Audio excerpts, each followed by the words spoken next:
Olá pessoal, bem-vindo ao canal Investigação Elei TV. Se você é novo, nova aqui, bem-vindo ao canal. Meu nome é Sandra Di.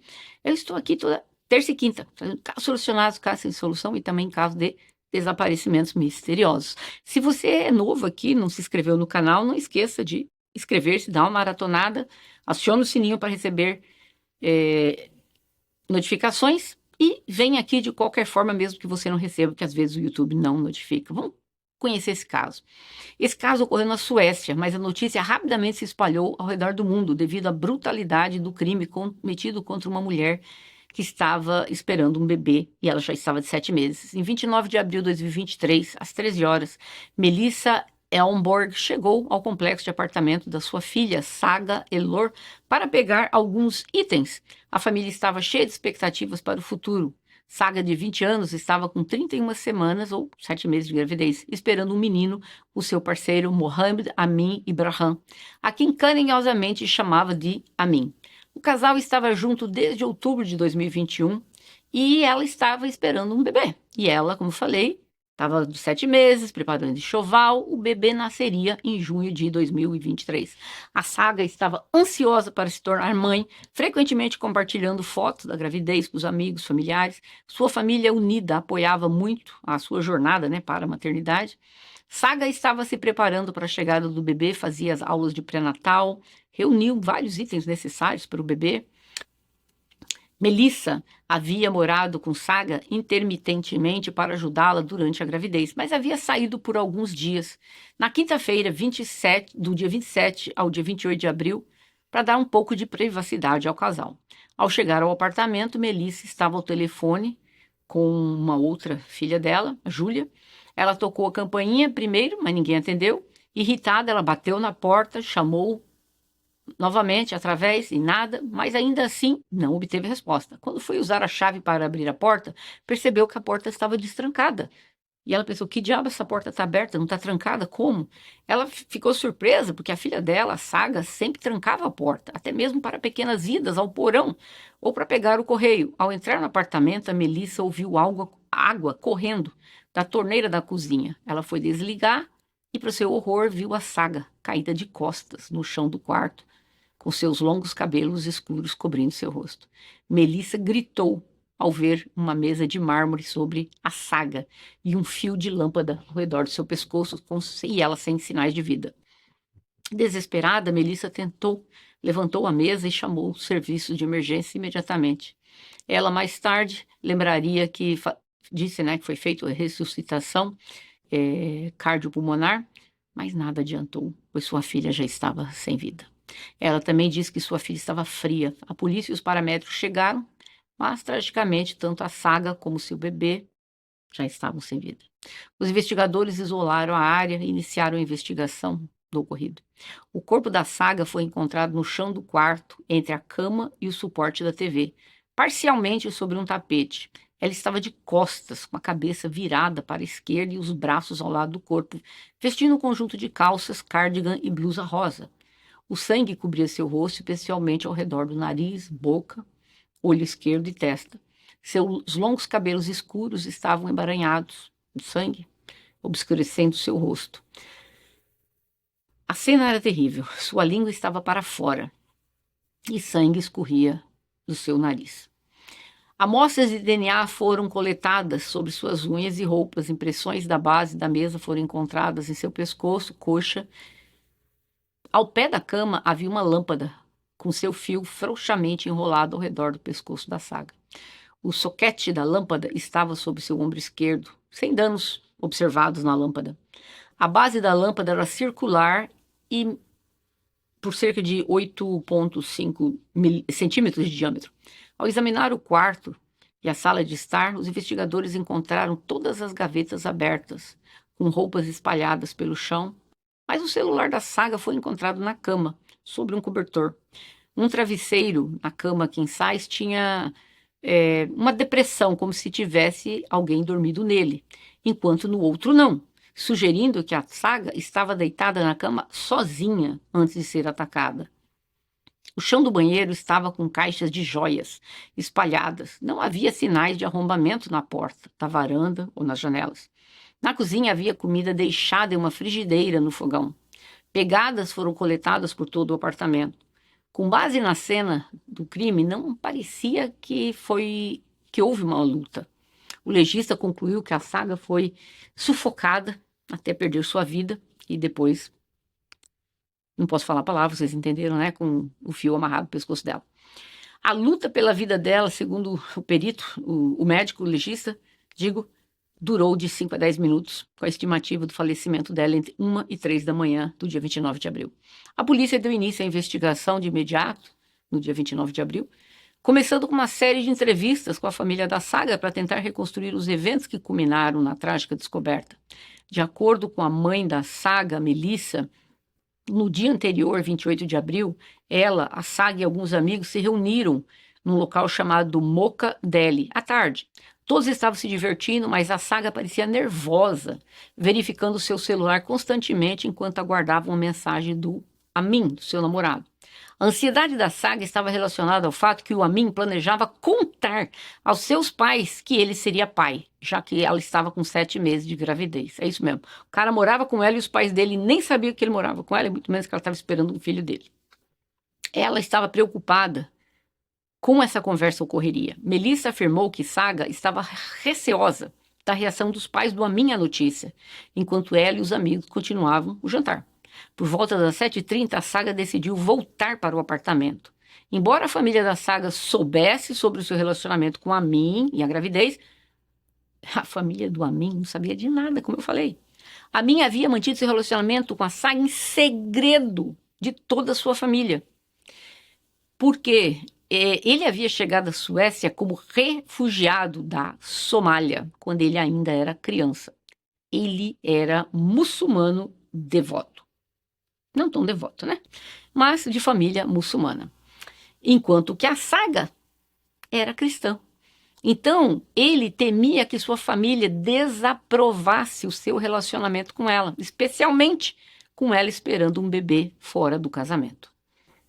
Ele havia confidenciado à Saga que sua família poderia excluí-lo de vez da vida dele, se soubessem da verdade. Rumores circulavam de que Amin estava se relacionando com outras mulheres enquanto namorava a Saga. Não sei se ela sabia disso, ou chegou aos ouvidos dela. Quando a Saga descobriu que estava esperando um bebê, Amin inicialmente tentou convencê-la a não ter o bebê, temendo as repercussões com sua família. No entanto, a Saga estava determinada a manter o bebê, dizendo que poderia criá-lo sozinha, se fosse necessário. Quando ela anunciou à família que esperava um bebê, todos ficaram felizes e dispostos a apoiar a sua decisão. Ela era muito jovem. Sua avó compartilhou algumas palavras de sabedoria, sugerindo que ela refletisse sobre tudo, como funcionaria para ela, para o bebê, que ela tinha que levar em conta a situação financeira e seu namorado, e se ele estaria disposto a dar o próximo passo, ajudá-la, casar, constituir uma família. Ela também expressou preocupações sobre a cultura do Amin, que era muito diferente da cultura dela. A cultura do Amin era bem distinta da criação sueca. Com o tempo, o Amin pareceu aceitar que queria ter um filho e até concordou em se mudar para um apartamento maior com a Saga, sem que a família soubesse, né? Ele se mudou no dia 2 de maio de 2023 e ele se responsabilizou pelo aluguel. Melissa notou que apesar da Saga e o Amin estarem juntos há quase 2 anos, ela só havia visto Amin 3 vezes, a mãe dela, considerando que sua filha estava esperando um bebê de 7 meses. Melissa também se lembrou de ter ouvido uma conversa telefônica entre a Saga e o Amin, onde a Saga confrontava o Amin após uma mulher chamada Diana ter dito que Amin havia pedido para ela dar um chute na barriga da Saga para induzir ela a perder o bebê espontaneamente. Ela ouviu isso e ela não acreditou.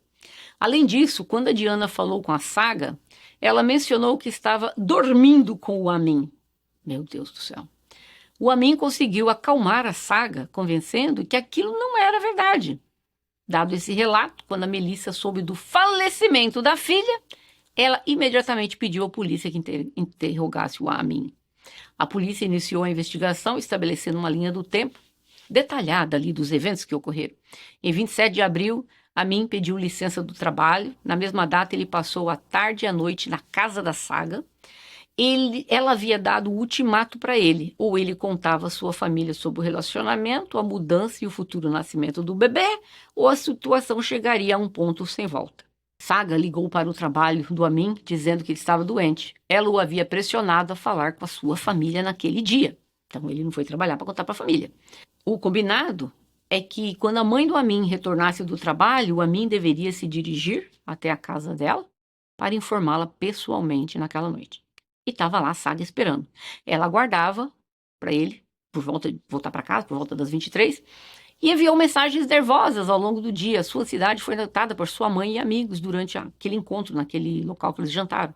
A polícia descobriu que entre 23 e 15 da noite, do dia 28 de abril, a Minha enviou uma mensagem para a Saga dizendo que não contaria aos pais sobre ela e que não mudariam juntos, pois ele não queria perder sua família. No entanto, ele não enviou essas mensagens. Esses fatos estabeleceram a mim como o principal suspeito, sugerindo que ele teria um motivo para tirar a vida da Saga, em vez de falar com a família, como ele prometeu para ela. Ele foi até o apartamento da Saga. A dúvida permanece: o que aconteceu lá? A polícia descobriu que a mãe do Amin havia retornado para casa muito antes das 22 horas naquele dia. Ela voltou para casa por volta das 15 horas. Amin já havia conversado com ela quando a Saga enviava mensagens, mas ele não tinha contado, né? Isso indicava que ele não teve coragem de contar para a mãe dele. Ou seja, o cara era um frouxo. A polícia confrontou o Amin, levando-o para interrogatório. Durante todo o processo, ele manteve uma postura calma e até fez piadas com os detetives. Ao ser informado sobre o ocorrido com a esposa dele no apartamento, foi estranho que ele não mencionou saber. Ele disse para os policiais que ele não sabia que endereço era aquele, quando os policiais perguntaram. Ele estava morando com ela e pagando aluguel. Mas quando perguntaram o endereço, não conheço o endereço, não sei quem mora lá. Nossa, o cara tem que ser burro, né? Pelo amor de Deus. Quando questionado sobre quem havia falecido, ele se mostrou desconcertado. Quando ele soube que a vítima era a Saga, a mim imediatamente negou qualquer envolvimento, afirmando que tinha um álibi para a noite. E aí a polícia ficou mais de cabelo em pé ainda. Falou, mas peraí, alguém está dizendo que foi você? Porque não é normal, né? Você vai para uma entrevista, né, com a polícia e tal, você vai ser questionado, você já não chega lá, eu tenho um álibi, eu estava naquele lugar, não fui eu. Não, você vai esperar ouvir. Quais são as perguntas? Ele já foi se defendendo. Que a última vez que ele viu a Saga foi no dia 27 de abril. Isso contradizia seu comportamento anterior de não reconhecer a localização do apartamento. Então, repentinamente, ele lembrou que ele sim sabia quem morava lá. Dada a estranheza das suas reações, as evidências crescentes que o apontavam como principal suspeito, a polícia prendeu Amin e o colocou sob custódia. Meses depois, Amin estava sendo julgado pelo ocorrido com a Saga. A acusação apresentou evidências, incluindo o fato de que o DNA do Amin foi encontrado nas escadas próximas à porta do apartamento deles, né? Em 29 de abril, às 7h20 da noite. Esse dado foi crucial, pois o cão de rastreamento seguiu o cheiro do Amin, e esse tipo de cão é conhecido por detectar odores apenas até 24 horas, o que indicava fortemente que Amin havia estado no apartamento da Saga no dia 28 de abril, contrariando a sua alegação de não ter estado ali. A defesa contestou a evidência, alegando que os testes haviam sido realizados ao ar livre, mas a inspetora Hannah Hall testemunhou que a dificuldade para o cão era a mesma, independentemente de estar dentro ou fora da casa. A promotora Elizabeth Anderson argumentou que o Amin tirou a vida da namorada, sufocando-a por uma pressão no pescoço, afetando a sua traqueia e o fornecimento de sangue na sua cabeça. A acusação afirmou que o Amin entrou no apartamento usando a chave reserva enquanto a Saga dormia na cama, né? E ele a atacou e o confronto terminou no chão, ao lado da cama. E ele provavelmente usou esse fio, né? Depois arrastou o corpo dela, colocando uma mesa de 30 quilos em cima. O Amin usou uma mesa de mármore de 30 quilos, que a pressionou contra a garganta da Saga, sufocando-a com o peso. Como a Saga estava já com 7 meses, ela teve grandes dificuldades para se levantar sob o peso esmagador da mesa, o que deixou marcas visíveis em seu pescoço e coxas. Estima-se que ela tenha lutado por cerca de 5 a 10 minutos antes de sucumbir. Que triste, meu Deus. Após o ocorrido, a minha encenou a cena do crime, puxando gavetas do quarto, espalhando joia pelo chão, com a intenção de simular um assalto, né? Deixando o celular dela lá. O assaltante levou tudo, não levou o celular. Deixou as joias também. Durante o julgamento, a minha apresentou uma versão alternativa dos eventos. Ele sugeriu que o falecimento da Saga poderia ter sido obra de gangues que estavam atrás de substâncias ilícitas. Alegou que havia recebido uma bolsa contendo uma grande quantia de dinheiro e alguns itens ilegais, e que ele havia usado alguns desses itens, o que teria enfurecido os membros da gangue. Segundo ele, quando confrontado pela gangue, a gangue teria ido até o apartamento e teria tirado a vida da Saga. A mim sugeriu que a gangue invadiu esse apartamento e tirou a vida dela ao encontrar os itens desaparecidos. No entanto, essa história foi inconsistente com as descobertas no tribunal. Se a mim realmente temesse as gangues, ele não estaria morando em um local que ele sabia que a gangue tinha o seu endereço. E não havia nenhuma evidência como DNA ou pistas forenses que ligassem esses supostos itens ilegais do crime. A mim afirmou que Saga não sabia de nada disso, mas essa declaração funcionou contra ele. Porém, 2 amigos dele o contradisseram. Samir e Abdi, sob juramento, afirmaram que não tinha conhecimento nenhum, não, que o Amin participava de nenhuma gangue. O DNA do Amin foi encontrado nas roupas da Saga, sobre as suas unhas. Amin alegou que eles haviam tido relações no dia 27 de abril, explicando a presença do DNA por causa daquele encontro íntimo. Ele afirmou que nunca havia visitado o apartamento no dia 28. No entanto, outras evidências circunstanciais apresentadas no julgamento, né, provaram que registros telefônicos de novembro revelaram que o Amin havia pedido a Diana Hussein para dar um chute na barriga da Saga, com a intenção de induzir a perda do bebê, e a moça foi honesta, ligou e disse: eu estou tendo um caso com ele e ele pediu para fazer isso com você. Infelizmente, a Saga não acreditou. Além disso, os registros de celular do Amin mostraram que ele pesquisou: pode fetos perderem a vida com um chute? No computador dele.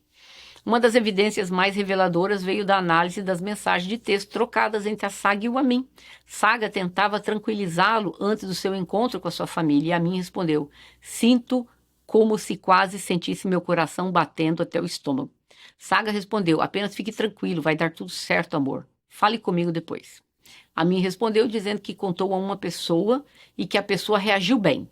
No entanto, segundo a promotora, não havia nada na investigação que Amin havia contado qualquer coisa para alguém da sua família naquela noite. A última mensagem da Saga foi enviada logo após a meia-noite de 29 de abril. Ela disse, abre aspas, baby, fale comigo. Fecha aspas. Alega-se que o celular do Amin já estava desligado e que ele estava a caminho do apartamento da Saga para dar o fim na vida dela e da criança. Após o julgamento, que gerou grande interesse público da sociedade sueca, os promotores argumentaram que o Amin tinha motivos para se livrar tanto do relacionamento quanto do filho não nascido. Não havia mais ninguém com motivos aparentes para prejudicar a Saga, pois o apartamento não apresentava sinais de entrada forçada. As fechaduras estavam intactas e não havia indício de arrombamento. Não havia razão para acreditar que a Saga permitiria que qualquer pessoa estranha entrasse no seu apartamento, especialmente perto da meia-noite. Isso indicava que a pessoa que entrou no apartamento deveria ser alguém familiar para ela. Amin tinha chaves do apartamento, o que lhe permitia entrar sem dificuldades. Além disso, não havia sinais de luta que deixassem marcas nos móveis ou em qualquer outro lugar do apartamento, o que sugeriu que a Saga foi pega de surpresa.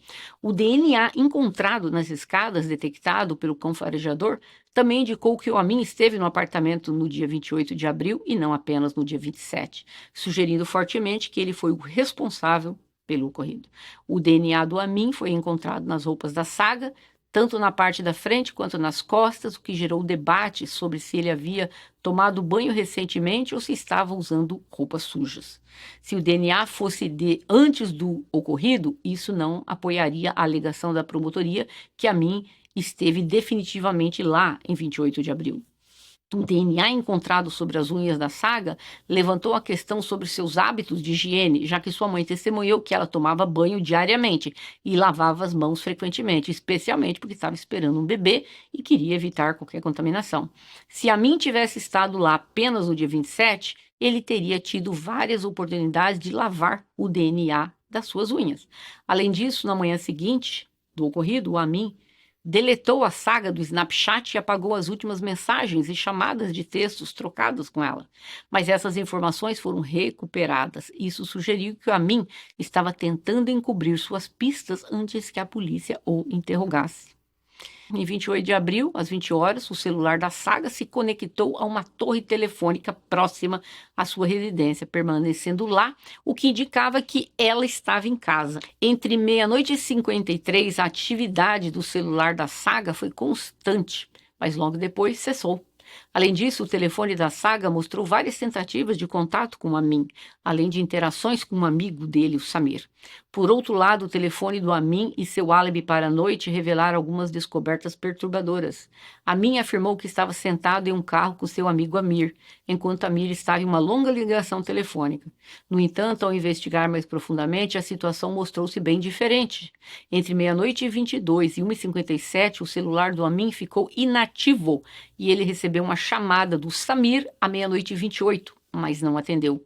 Esse horário coincidiu com o momento em que a Saga havia pedido a Samir para verificar aonde estava o Amin. A localização do sinal do telefone do Amin foi registrada perto do endereço da Saga, o que contradizia a alegação do Amin que ele estava distante do local com seu amigo Amir. Além disso, os investigadores acharam difícil de acreditar que o Amin estivesse apenas sentado no carro ao lado do Amir sem usar seu telefone em momento algum. O período em que o celular do Amin esteve inativo coincidiu com o intervalo não explicado do seu álibi, sugerindo que ele teve a oportunidade de ter tirado a vida dela, do filho que ela esperava entre meia-noite e 28 e 3h30 da manhã. Além disso, tanto os celulares do Amir quanto do Amin foram misteriosamente desligados exatamente às 2h16, embora o telefone do Amin ainda estivesse com 40% de carga restante. Isso indica que uma pessoa poderia ter manuseado ambos os dispositivos. O fato do telefone do Amin ter sido desligado também foi incomum, considerando o seu uso contínuo nos dias e horários anteriores. Durante o primeiro interrogatório, Amin afirmou categoricamente que tinha álibi para a noite do dia 28, o que foi estranho, pois ele nem sequer havia sido questionado sobre isso. Essa resposta precoce sugeriu que ele já havia planejado o que diria ao ser interrogado pela polícia, embora não houvesse evidências diretas claras que ele era o autor de tudo isso. As provas circunstanciais foram suficientes para que o caso fosse considerado de forma abrangente.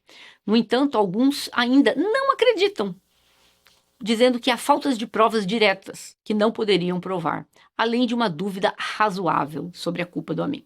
A única evidência que parecia sem explicação era uma impressão digital encontrada no apartamento da Saga, que não corresponde à do Amin.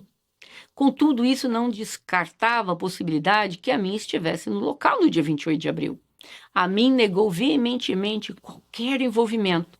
Ele disse, sim, estou em negação há 9 meses agora. Ele reiterou que ele amava a Saga.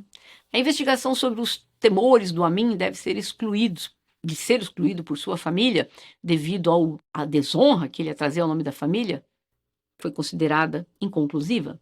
Em resumo, não havia evidências que sugerissem que a família dele soubesse sobre a Saga, que esperava um bebê. É provável que Amin tenha inventado essa justificativa se escondendo atrás da sua religião. O presidente do tribunal sueco, Lars Gunnar Lund, declarou que esse era um crime relacionado à honra, e a polícia sueca até formulou uma definição desse tipo de crime. De acordo com a promotora, Mohammed Amin Ibrahim vivia em um contexto de honra, conforme sua própria definição, onde não era permitido se relacionar com mulheres brancas. Em 5 de junho de 2024, Mohammed Amin Ibrahim, de 22 anos, foi condenado à prisão perpétua. O tribunal foi unânime em sua decisão. Amin continua a negar qualquer envolvimento e dizendo, eu amo a Saga e o nosso filho, eu nunca tive pensamentos, ideias ou planos para tirar a vida dela. A violência não fez parte da minha natureza. Ele disse tudo isso durante o julgamento. Amin e seu advogado de defesa acreditam que o verdadeiro responsável pelo crime é outra pessoa e planejam apelar das sentenças. Ai, faça-me o favor. Esse crime poderia ter sido evitado? Eu acredito que sim, mais uma vez, não vão passar julgamento na vítima, porque ela já não está mais aqui para se defender. Mas nós temos que aprender com os casos que eu trago aqui. Você está num relacionamento há 2 anos com um homem ou uma mulher. Você nunca nem ouviu falar da família dele ainda, nunca os viu. Saia correndo que tem algo errado com esse cara ou com essa mulher. Como que você está 2 anos dentro do relacionamento e você nunca apresentou a pessoa para tua família? Para começar, já era um absurdo. Depois a moça está grávida de 7 meses. Nunca viu a cara da família. Nunca conversou com a família. Gente, todos esses são bandeiras vermelhas, red flags que eu falo. Você tem que sair correndo de relacionamentos desse tipo. Eu vou ser honesta, se você tá aí me assistindo agora, você não vai gostar de mim se eu disser isso, mas eu vou te falar. Se você tá namorando um cara aí há 2 anos, 3 anos, 4 anos, você nunca viu a família dele. Ou você nunca conversou pelo vídeo com eles. Porque por telefone você sabe que você pode colocar sua melhor amiga para conversar e fingir que é sua mãe, né? Você viu por câmera, você pode perceber que essa pessoa que está escondendo a família de você tem algum motivo para isso. Infelizmente, se ela tivesse percebido esses sinais, ela teria saído fora, porque ela teria visto esse cara está me escondendo da família dele. O que que você pode esperar de um homem que não honra as calças que ele veste? O que você pode esperar de um homem que está namorando você 5 meses, 10 meses, 18 meses, 24 meses e nunca falou de você para a família dele? Você tem que ter em mente que isso chama-se total descaso com você, total falta de respeito com você. E acima de tudo, ela ainda grávida de 7 meses. Tudo isso, gente, são bandeiras vermelhas gritando na cara da pessoa. Eu não tô nem aí para você. Sua família, a minha família é mais importante. Era isso que ele dizia com as ações dele. Nós precisamos parar de ficar por aí acreditando nas coisas que as pessoas falam, gente. Você tem que prestar atenção no que as coisas que as pessoas fazem. Eu acho um absurdo, um absurdo. Ai, porque minha família é isso, minha família é aquilo. As ações provam? Não, não provam. Você tem que cair fora. Você não pode ficar acreditando em coisas que ficam te dizendo que não se dá com ninguém. O que você está fazendo com um cara desse, minha filha? Acorda. Um cara desse tem problema, né? Ele não se dá com ninguém da família dele. Ah, pelo amor de Deus. Vai você acreditar? Infelizmente, eu fui madrinha de casamento quase 20 anos atrás de uma amiga minha que eu sabia de início que aquilo ia ser uma roubada. E falei pra ela. O cara nunca apresentou a família dele. Nunca. A moça nunca viu. Ela, filha de um juiz, hein? Ela, moça normal, assim, tal, né? Bem de vida.